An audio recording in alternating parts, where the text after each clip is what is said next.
महाराष्ट्राचं आराध्य दैवत छत्रपती शिवाजी महाराजांना वंदन करतो। भारतीय घटनेचे शिल्पकार भारतरत्न बाबासाहेब आंबेडकर यांना वंदन करतो आणि माझे दोन शब्द मी आपल्याला सांगतो।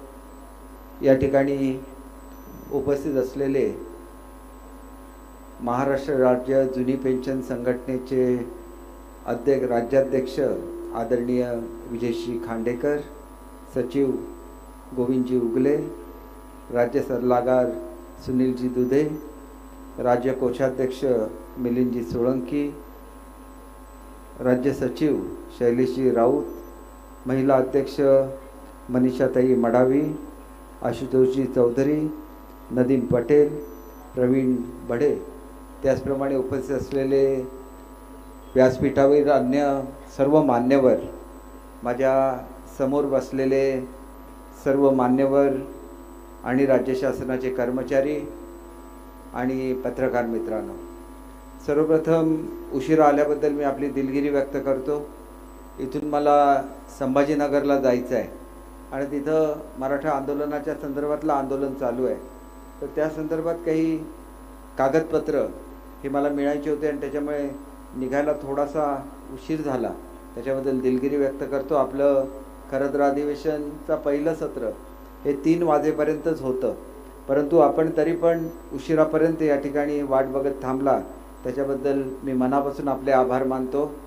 आपण यापूर्वीच उल्लेख केलेला आहे की आतापर्यंत जर कोणी या पेन्शनच्या संदर्भातल्या अडचणी दूर करण्याचा प्रयत्न केला आहे तर ते एकमेव नेते एकनाथजी शिंदे साहेब आहेत, की ज्यांनी राज्य सरकारी कर्मचाऱ्यांचा संप झाल्यानंतर सर्वांना एकत्र बसवलं, फॅमिली पेन्शन, ग्रॅच्युइटी सर्व सुरू केलं। एवढंच नाही तर 2005 पूर्वी जे कर्मचारी ज्यांच्या जाहिराती निघालेल्या होत्या त्यांनासुद्धा सेवेमध्ये, म्हणजे केवळ असं नाही की ज्यांची अपॉइंटमेंट लेटर झालेली होती, जाहिरातीसुद्धा निघालेल्या होत्या, अशासुद्धा लोकांना आपण जुन्या पेन्शनचा लाभ दिलेला आहे।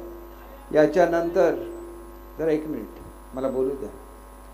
याच्यानंतर आपल्याला 2005 पूर्वी जसं मी तुम्हाला सांगितलं, पदभरतीची जाहिरात, अधिसूचना काही आलेली असली तरी त्यांना या पेन्शनचा लाभ दिला।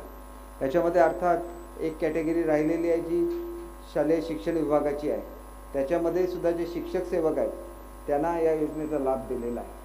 राहिलेले जे आमचे शिक्षक आहेत हे टप्पा अनुदानावरचे शिक्षक आहेत आणि त्याच्या संदर्भात आपल्याला माहिती आहे की हायकोर्टामध्ये असा निर्णय झालेला होता की जोपर्यंत 100% येत नाही तोपर्यंत त्यांना तुम्ही कर्मचारी म्हणता येणार नाही। तरी पण आदरणीय मुख्यमंत्री महोदयांची शिक्षक संघटनांनी सुद्धा भेट घेतली आणि त्याच्यानंतर एक कमिटी स्थापन झाली आमचे जे आयुक्त आहेत शिक्षण विभागाचे यांच्या अध्यक्षतेखाली, आणि जे लोक आपले प्रतिनिधित्व करतात ते आमदार महोदय हे सुद्धा या समितीचे अध्यक्ष आहेत। त्याचा अहवाल मला येत्या 2-3 दिवसामध्ये प्राप्त होईल, परंतु त्या अहवालाची एक प्रत, कारण अहवाल असा असतो की ज्यावेळेला तुम्ही कमिटी नेमता, त्याच्यावर मेंबर नेमता, त्यावेळेला त्या सगळ्यांच्या सह्या त्या अहवालावर झाल्याशिवाय त्याला अधिकृत स्वरूप येत नाही।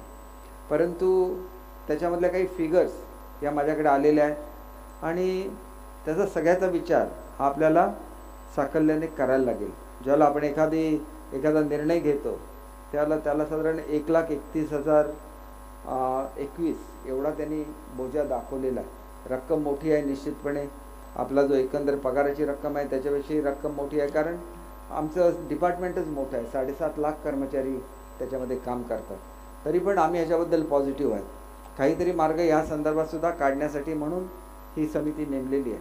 आताच आपण उल्लेख केला की जे नवीन आपण केंद्र शासनाने पेन्शनच्या संदर्भात जी UPS योजना केलेली आहे त्याच्या संदर्भात आपल्या प्रतिनिधींच्या सोबत, म्हणजे आपल्या वेगवेगळ्या संघटना आहेत परंतु सरकारी कर्मचाऱ्यांची जी संघटना आहे त्याच्याबरोबर मुख्यमंत्री महोदयांचं चर्चा ही ऑलरेडी झालेली आहे आणि त्याच्यामध्ये मूळचं जे आपण ठरवलं की नवीन पेन्शन आणि जुन्या पेन्शनमधला फरक काढायचा, त्याच्यामध्ये असं होतं की जे एकंदर रिटर्न हे आपल्या इन्व्हेस्टमेंटवर मिळेल ते आपल्याला जुन्या पेन्शनपेक्षा कमी असेल असा एक संभ्रम आपल्या सगळ्यांच्या मनामध्ये होता।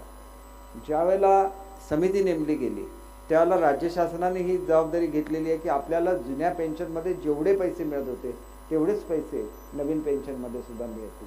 त्याच्यामुळे हा संभ्रम कोणाच्याही मनामध्ये असण्याची आवश्यकता नाही. आता मी तुम्हाला जर ऐकून घ्या, तुम्ही UPS काय आहे की UPS आणि आपली जी आता ही समितीने आपण महाराष्ट्राची पेन्शन ठरवून दिली याची कंपेअर केली असता राज्य शासनाच्या कर्मचाऱ्यांचं म्हणणं असं होतं की तुम्ही जी पेन्शनची योजना तयार केलेली आहे याच्यामध्ये काही बदल करावे आणि आम्हाला द्यावे. तर याच्यावर सुद्धा मुख्यमंत्री महोदयांचा विचार चालू आहे आणि सगळ्यांचाच. मुख्यमंत्री महोदय हे एक प्रतिनिधी असतात संपूर्ण मंत्रिमंडळाचे. जे लोक येऊन आपल्याशी कशात येऊन भाषण करून सुद्धा गेले असते, परंतु ते जेव्हा सत्तेवर होते तेव्हा त्यांनी काही नाही केलं. जे काही केलं ते आदरणीय शिंदे साहेबांनी केलं, कारण ते सर्वसाधारणपणे गरिबांचं दुःख जाणणारे मुख्यमंत्री आहे. तुम्हाला एकच सांगायचं झालं तर पूर्वीच्या काळामध्ये आपल्याकडचे जे गोरगरीब असतात त्यांना औषधोपचाराची गरज लागते, त्याला सगळे मिळून 20 कोटीच्या आसपास खर्च केला गेला आणि तोच मुख्यमंत्री महोदयांनी आपल्या मुख्यमंत्री महोदयांच्या काळामध्ये तेवढ्याच कालावधीमध्ये 300 कोटी रुपये उपलब्ध करून दिले, कारण त्यांना गरिबांची दुःख समजतात. एक सर्वसाधारण रिक्षा चालक म्हणून आपल्या करिअरची सुरुवात करून महाराष्ट्राच्या सर्वोच्च पदावर ते बसलेले आहेत. त्याच्यामुळे त्यांनी मला आपल्याला हे सांगण्यासाठी पाठवलेलं आहे की तुमच्या ज्या काय मागण्या असतील, जुन्या पेन्शन आणि नवीन पेन्शनमध्ये जो काय फरक तुम्हाला वाटतो या संदर्भात आपण निश्चितपणे चर्चा करू, हे त्यांनी सांगितलेलं आहे. आणि त्याच्यामुळे तुम्ही त्या संदर्भात तुमचं जे काय म्हणणं आहे, कारण आपण कमिटी नेमली, कमिटीने अधिक सुधारणा सुचवल्या. जुन्या पेन्शन एवढाच आर्थिक लाभ हा नवीन पेन्शन योजनेमधून तुम्हाला दिलेला आहे, कारण फरकाचा जो सगळा बोजा आहे हा सरकारने स्वतःवर घेतलेला आहे. त्याच्यामुळे फरक काय राहिलेला नाही, परंतु तरी पण आपल्या काही मागण्या आहेत की त्या मागण्या निश्चितपणे त्याचं कुठेतरी आपल्याला एकत्र बसायला लागेल. आणि ज्या लोकांनी उदाहरणार्थ राजस्थानने सांगितलं जुनी पेन्शन देतो म्हणून, त्यांनी फक्त जे तुमचे जमा पैसे होते ते पैसे वापरले, पेन्शनच्या संदर्भात पुढे काहीच कारवाई झाली नाही, कारण केंद्राचा हिस्सा त्यांना मिळाला नाही. आपण एक गोष्ट लक्षात घेतली पाहिजे की महाराष्ट्र शासन असं एक शासन आहे की जे ठरलेल्या वेळेला आपला पगार देतं, ठरलेल्या वेळेला आपली पेन्शन देतं. आता तर असं केलेलं आहे की थेट पगार हा तुमच्या अकाउंटला जमा होतो. आमच्या शिक्षकांचा सुद्धा थेट पगार आपल्या अकाउंटला जमा होतो. अशा पद्धतीने महाराष्ट्र शासन काम करतं आणि त्याच्यामुळे आपण एकत्र बसूया हा निरोप दिलेला आहे. आणि ह्याच्यामध्ये काय सुधारणा करायची आपण 100% सुधारणा करू, हे सुद्धा त्यांनी सांगितलेलं आहे. शेवटी आपण एक गोष्ट लक्षात घ्या की राज्य असंच चालत नाही, राज्यामध्ये काही नियम पाळायला लागतात. जसं टप्पा अनुदानाच्या संदर्भात हायकोर्टचा निर्णय आमच्या बाजूने आहे. खरं तर वेगळा निर्णय घेण्याची आवश्यकता मुख्यमंत्र्यांना नव्हती, परंतु मुख्यमंत्री महोदयांनी कमिटी नेमली, त्याच्यामध्ये किती बोजा आहे तो काढायला सांगितला. कारण एकदा आपण बोजा मान्य केला तर तो बोजा आपण दिलासुद्धा पाहिजे. नुसतं तोंडी बोलून शासन चालत नाही. कोणी येईल आणि सांगेल आम्ही असं करतो म्हणून. त्यांनी करून दाखवलं का? त्यांचं सुद्धा 2.5 वर्ष राज्य होतं, काही नाही करू शकले. जी काय तुमची ग्रॅज्युएटी दिली, जी काय फॅमिली पेन्शन दिली, एवढंच नाही तर ज्या लोकांचं दुर्दैवी निधन झालेलं आहे त्यांना सुद्धा जुनी पेन्शन या सरकारने लागू केलेली आहे. कारण मी सुद्धा या खात्याचा अर्थ खात्याचा राज्यमंत्री होतो, त्यावेळेला तुमच्यासाठी वन टाईम सेटलमेंटचं एक पॅकेज दिलेलं होतं. तोपर्यंत ते पॅकेज सुरू होतं, परंतु मुख्यमंत्र्यांनी हा कारभार स्वीकारल्यानंतर एक गोष्ट लक्षात घ्या की ज्यांचं दुर्दैवी निधन झालं आहे त्यांना सुद्धा जुनी योजना मान्य केली. आता नवीन जुन्या योजनेमध्ये जो काय फरक आहे तो आपल्याला पुढच्या काळामध्ये तुम्ही आपलं जे शिष्टमंडळ असेल ते आपण शिष्टमंडळ घेऊन मुंबईला या, आपण निश्चितपणे याच्यावर करू. त्यानंतर आपला जो शिक्षकांचा प्रश्न आहे टप्पा अनुदानाचा, तर टप्पा अनुदान असं असतं की 20% काही लोक असतात, 40% जातात, 60% जातात, 80% जातात. त्याच्यामुळे जसं सरकारी नोकऱ्यांचं स्पेस स्केल असतं तसं नाही आहे, हा एक वेगळा विषय आहे. त्या संदर्भात सुद्धा बोलायला लागेल. परंतु हा अहवाल ज्यावेळेला माझ्याकडे येईल सगळ्या सदस्यांच्या सह्या करून, त्यावेळेला ह्या अहवालाच्या संदर्भात 1 आठवड्याच्या आत बैठक घेतली जाईल आणि त्याच्यामध्ये काय करता येईल याच्या संदर्भातला आम्ही सुद्धा प्लॅनिंग कमिटीला कळू. टप्पा अनुदानाच्या संदर्भात सुद्धा एक GR काढायचा आहे. मी सांगितलेलं की 18 तारीखला आमची कॅबिनेट आहे. मुख्यमंत्री महोदयांनी सांगितलेलं आहे की आता मी येण्यापूर्वी मुख्यमंत्री महोदयांनी वित्त सचिवांना फोन केला आणि सांगितलं की टप्प्याच्या संदर्भात जो GR काढायचा आहे तो सुद्धा द्यायची त्यांनी सांगितलेलं की त्याचे कॅबिनेट निर्णय घ्या आणि तो सुद्धा देण्याची व्यवस्था करा.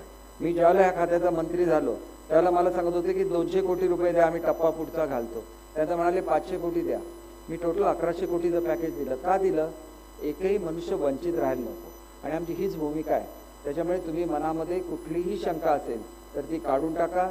जेवढी पेन्शन जुन्या पेन्शन योजनेमध्ये मिळत होती तेवढीच नवीन पेन्शन योजनेमध्ये मिळेल याचे मी तुम्हाला हे करतो. आणि त्या संदर्भात त्या सर्वांनी शांत राहावं. साहेब आपली भूमिका मांडत आहेत. तुम्हाला हे बघा, प्रत्येकाचे अधिकार असतात. तुम्ही तुमचे अधिकार तुम्ही वापरू शकता. आणि ज्या वेळेला तुम्ही बघितलं की राजस्थानची काय स्थिती झाली त्याच्यानंतर तुम्हाला कळेल की वेळेवर पगार मिळणं, वेळेवर पेन्शन मिळण्याला किती महत्त्व असतं. बोलाची कडी, सर्वांनी शांत राहा. बोलाची कडी आणि बोलाचा भात चालत नसतो. इथं प्रत्यक्षात पैसे हे प्रत्येकाच्या अकाउंटला ठरलेल्या दिवशी महाराष्ट्रामध्ये जमा होत असतात. आणि ती परंपरा महाराष्ट्राची आपल्याला कायम ठेवायची आहे. अशी अनेक राज्य आहेत की जी 5-5 महिने आपल्या सरकारी नोकरांचा पगार घालत नाही. तसं महाराष्ट्र राज्य नाही आहे. महाराष्ट्र राज्यामध्ये तुमच्याशी चर्चा होते, निर्णय घेतले जातात आणि जे निर्णय घेतले जातात त्याची अंमलबजावणीसुद्धा ठरलेल्या दिवशी केली जाते. आणि त्याच्यामुळे मला काही हे अधिकार देऊन पाठवलेले नाही की इथे येऊन काहीतरी अनाऊन्समेंट करा. मला हे अधिकार दिलेले आहेत की इथं जाऊन तुमचं म्हणणं ऐकून घ्या. या म्हणण्यामधून आपण काय करू शकतो ते तुम्ही समजून घ्या आणि ते करण्याचा आपला निश्चितपणे प्रयत्न राहील. हे ठोस आश्वासन आपल्याला मुख्यमंत्री महोदयांनी दिलेलं आहे. त्याच्यामुळे कालपर्यंत इथे यायला लागेल असं मला वाटलेलं नव्हतं. परंतु काल रात्री मला मुख्यमंत्री महोदय असं म्हणाले की आज उपराष्ट्रपती त्या ठिकाणी आहेत, त्याच्यामुळे मी स्वतः जाऊ शकत नाही. माझ्या वतीने तुम्ही चला. त्यांचं जे शिष्टमंडळ असेल त्यांना तुम्ही निमंत्रित करा. 1 आठवड्यामध्ये त्यांच्याबरोबर बैठक घेतली जाईल. आणि त्याच्यानंतर जसा तुमच्या संदर्भात ग्रॅच्युइटीचा निर्णय घेतला, ते निर्णय ताबडतोब होत नाही कारण त्याला कमिटी असते, कारण फायनान्शियल बोजा असतो. तुम्हीसुद्धा सरकारी कर्मचारी आहात. आपल्याला आपण सर्व मिळून हे राज्य चालवतो. राज्य काय आम्ही एकटे नाही चालवत, राज्य आपण सगळे मिळून चालवतो. त्याच्यामुळे आपण सुद्धा कसं एकत्र असल्यानंतर भावना प्रक्षुब्ध असतात मी समजू शकतो. तुमच्या भावनेची आम्ही कदर करतो. तुमचं शिष्टमंडळ आल्यानंतर त्याच्यावर पॉझिटिव्ह चर्चा केली जाईल. आणि ज्याप्रमाणे ग्रॅच्युइटीचा फॅमिली पेन्शनचा प्रश्न सोडवला गेला त्याप्रमाणे कशा रीतीने सुलभता आणता येईल याच्याबद्दलचा आवश्यक तो निर्णय घेतला जाईल. आपण सर्वांनी मला या ठिकाणी येण्याची संधी दिली, आपल्याशी हितगुज करायची संधी दिली, त्याबद्दल आपणा सर्वांचे मनापासून आभार मानतो. आणि त्याच्याचबरोबर आपण असं म्हटलेलं आहे की 10% जी, कारण मी इथे शिक्षण मंत्री म्हणून सुद्धा आलेलो आहे की माझ्याकडे एक अशी मागणी केलेली आहे की 10% राखीव जागा ठेवलेल्या होत्या शिक्षकांच्या भरतीमध्ये, त्या भरतीच्या सुद्धा 1 आठवड्यामध्ये ती 10%ची भरती सुद्धा सुरू केली जाईल असं आपल्याला आश्वासित करतो. आणि माझे 2 शब्द संपवतो. जय हिंद, जय महाराष्ट्र. धन्यवाद साहेब. साहेबांची भूमिका इथे मांडलेली आहे. आपल्याला चर्चेसाठी, लक्षात घ्या, आपल्याला चर्चेसाठी पाचारण केलं आहे. तरी आपण